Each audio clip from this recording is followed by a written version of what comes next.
Jamani, haleluya. Amen. Mungu ana uwezo wa kutubariki watoto. Mungu ana uwezo wa kutubariki mali. Mungu ana uwezo wa kutubariki uzima wa milele. Kwa hiyo siku ya leo tunapojifunza kwa habari ya Mungu ni mteteaji wetu, lazima unifuatilie vizuri ili uelewe haki zako za kibibilia, uelewe ahadi zako za kibibilia zinazokuhusu, ili usiendelee kuhangaika, kwa sababu usipojua haki zako unaendelea kuhangaika, unaendelea kutaabika, unaendelea kuishi kwenye maisha yasiyo na uhuru, unaendelea kuishi kwenye maisha ya umateka na mahangaiko ya kiroho. Lakini ukifahamu haki zako, nataka nikwambie, utaishi kwa uhuru, utaishi kwa furaha, utaishi kwa amani. Haleluya, utaishi kwa amani. Kwa hiyo Ayubu alikuwa ni mtu wa Mungu aliyempenda Mungu na aliishi maisha makamilifu mbele za Bwana. Hata Mungu alipomtazama akapendezwa naye. Jamani, haleluya. Kumbe inawezekana kuishi kwa kumpendeza Mungu hapa hapa duniani na kule mbinguni. Haleluya. Kwa hiyo sisi tuliokoka lazima tuwe kielelezo chema, tuwe kielelezo kizuri cha kumpenda Bwana. Hata watu wengine wanapotuona tunamwabudu Mungu wetu, wanajua hakika Bwana yuko mahali pale, maana sisi ni kielelezo cha kumpenda Bwana. Amen. Haleluya. Amen.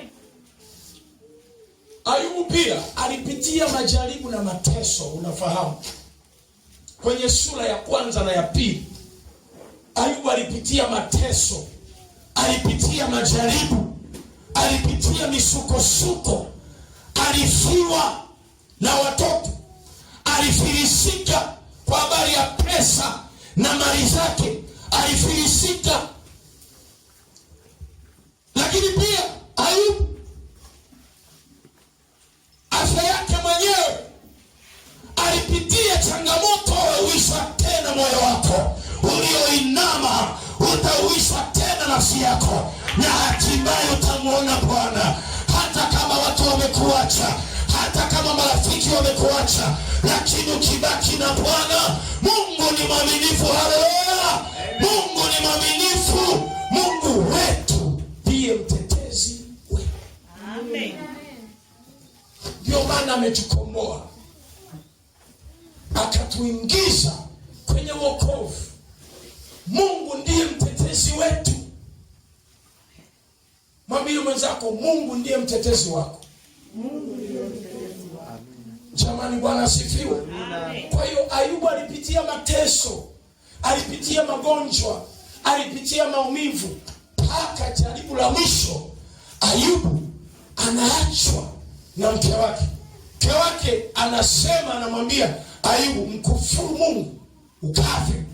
Maanake hayo ni mawazo tayari ya kumwacha. Tunaelewana vizuri?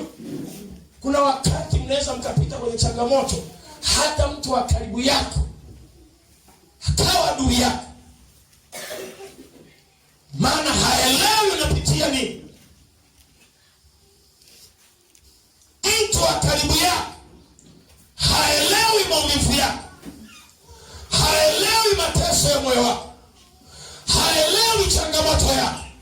Anasema, niambie, wewe utakuwa umemwasi Mungu, wewe utakuwa umeanguka, wewe utakuwa umelaaniwa.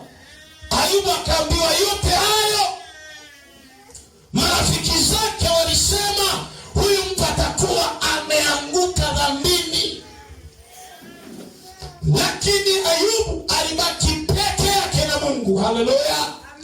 Akabaki peke yake na Mungu. Sikiliza, ukimya ukiwa mbele za Bwana, ukimya kwa wanadamu ukiwa mbele za Bwana, ukimhitaji Yesu, nataka nikwambie Bwana huwa anatengeneza majibu, huwa anatengeneza njia.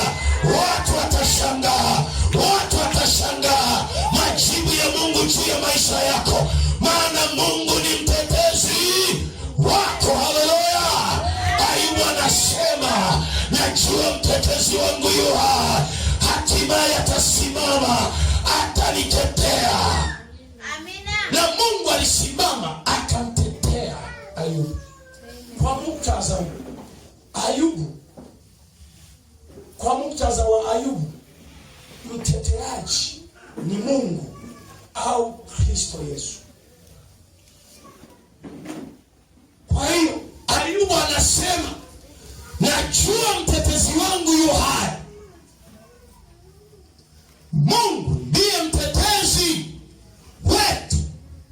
Yesu ndiye mtetezi wetu. Atatutetea. Haleluya! Anatutetea juu ya dhoruba mbalimbali, juu ya changamoto mbalimbali. Yesu ni mtetezi. Tujapopita kwenye bonde la uvuli wa mauti, Yesu Kristo ndiye mtetezi wetu. Tutapita salama, tutakuwa salama kwa jina la Yesu. Hata kama ni hatari, tutakuwa salama, maana Yesu ni Koeli wetu, anatutetea. Yeye ni mteteaji wa maisha yetu. Ukimwamini Yesu kwa viwango vikubwa, atakutetea, atakulinda, atakufanya kuwa salama chini ya uwepo wake. Mwamini leo kwa kiwango kikubwa, ili Yesu akutetee, maana yeye ni Koeli, ni mtu wa jamaa yetu.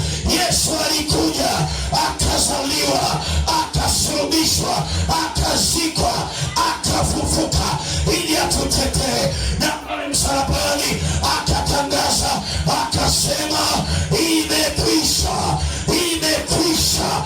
Ikiwa ni mashtaka ya namna yoyote ambayo shetani anakustaki kwenye ulimwengu wa roho, ya kwamba mtu huyo yamkini kaanguka, sikiliza nikwambie, usijitetee mwenyewe, usijipiganie mwenyewe. Yuko Yesu wa jamaa yetu, ndiye mtetezi, anaitwa jamaa mkombozi kwa jina la Yesu.